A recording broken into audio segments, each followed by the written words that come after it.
Hello everyone, welcome to my channel. In today's quick tutorial, I'll show you how to send a GIF on Facebook Messenger with just a few simple steps.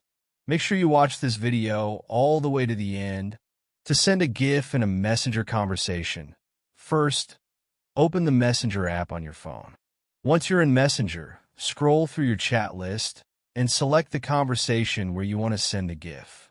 At the bottom of the chat screen, you'll see several options. Look for the emoji or sticker icon and tap on it. This will bring up a menu with different options like emojis, stickers, avatars, and GIFs. Tap on the GIF option.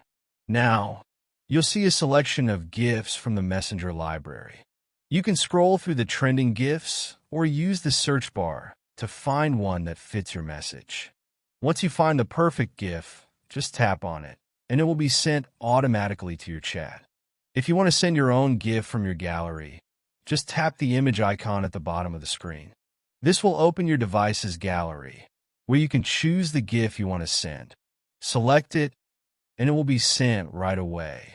Sending GIFs, whether from Messenger's library or your own device, is super quick and easy. Thanks for watching. If you found this tutorial helpful, don't forget to like this video and subscribe to my channel for more great tips and tricks.